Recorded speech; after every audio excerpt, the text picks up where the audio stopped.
What up, everybody? Stoney Gamer here, and I went out and saw Teenage Mutant Ninja Turtles this weekend. And it actually was not like the terrible shit fest that we were all expecting. It actually had some Teenage Mutant Ninja Turtle soul to it. It was better than this shit. Like, T-R-T-L-E. T-R-T-L-E. but anyway, okay, I'll just get right into it. I know you guys like know already about all the stuff, like all the lead ups about like how it's live action Turtles now and all that shit. So I'm just gonna get into the movie. So the Turtles' origins have been slightly changed this time. They're kind of like created by people. I don't want to, get too spoilery, but people have created the Turtles this time. I guess that's like the same as before, but it's got a spin on it. And it's cool, but I felt like it could have been done a bit better. I feel like they kind of really pushed it on you a little. Like, okay, it doesn't really make sense. And the evil guys, like, their part in it is kind of retarded. Like, if you want to be honest, it makes no sense at all. But the Turtles movies in history have never been like about the greatest evil villains or the best stories. They've been about fun, pizza, and fucking action. And this movie's got all three of those things in spades. So the Turtles are a lot fucking bigger than they've ever been. Like, huge, like monstrously huge, Incredible Hulk big. And that kind of takes away from their ninja-ness a little bit. It's like they're basically out there pounding the shit out of these foot soldiers, which are not like ninjas anymore. They're kind of paramilitary-ish, which are like Call of Duty type soldiers, which is cool. They're not busting out ninja swords or scythes and shit like the old school ones. But this new way, it has its perks because the Turtles are huge, and there's no way you're going to take them down with like a blunt force weapon, so you need a gun. But I felt like it could have been more time with the Turtles in the beginning of the movie. I really felt like they came out in the first 30 minutes of the movie was all Megan Fox, who was actually solid as April O'Neil. She was passable. She wasn't great. She's not going to get an Oscar for this role. She was definitely passable as April O'Neil. Shredder was not that white guy.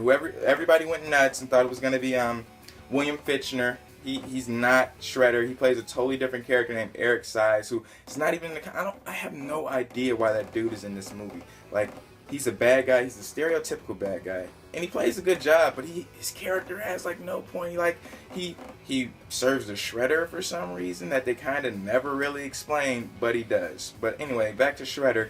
He's pretty badass.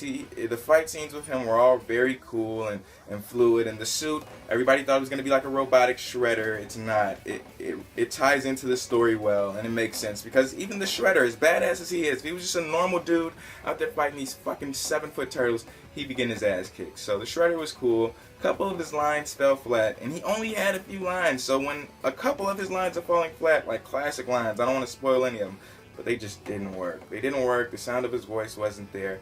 But the overall feel of Shredder was okay, and the fight scenes made it dope. Karai, on the other hand, the fuck, man? Why was she in this movie? Like, she was just cannon fodder for these turtles. And I'm gonna get more to the turtles. I know I haven't really talked about them, but that's because they're so good. They're the high point of the movie.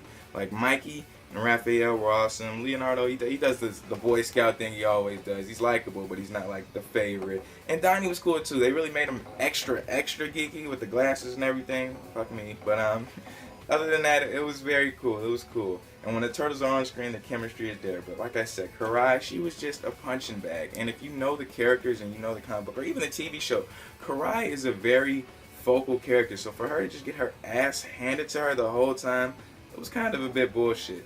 Splinter, a bit of the same. Like, the one scene that he really got to stand out in was awesome. I'll give it that. But the look of Splinter, it's like, I can get over the look of everybody. But Splinter kind of, like, destroyed the classic Splinter. He was just kind of weird and old looking. But when it came to him brawling, it was awesome.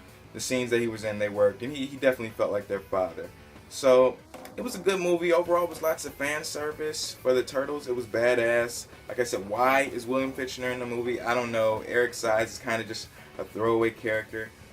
So yeah, the set pieces are awesome, like I was saying. The downhill party is fucking amazing, but they've shown it in every trailer, which kind of does take away from the impact, just a teensy bit. But overall, like I said, I definitely enjoyed the movies because the Turtles are about action, pizza, and butt kicking, and they definitely did those things, and they were fun to watch. It wasn't heavy on character development. I mean, April O'Neil had a story arc. She just wants to be a reporter and find a good story, but it doesn't like resonate with anybody, and you really don't care. You're just like, put the turtles on screen. I want to see them do the turtle thing that they do. And the brothers also have a story arc, but theirs comes together in a more solidified way because you enjoy seeing the brotherhood, the camaraderie, and all that. And that even at one point in the end, like I said, no spoilers, but Raph gives a speech, and you kind of like, yeah, man, these guys are brothers. At the end of the day, that makes their team that much stronger. So overall, as a Turtles fan, which I obviously am, I definitely enjoyed the movie. I felt like it was strong. And I'd say go see it. Take your kids. Definitely a kid flick, but adults can enjoy it too, and has a lot of action and fan service. But let's face it, guys. Anything would have been better than shit. Just put it away.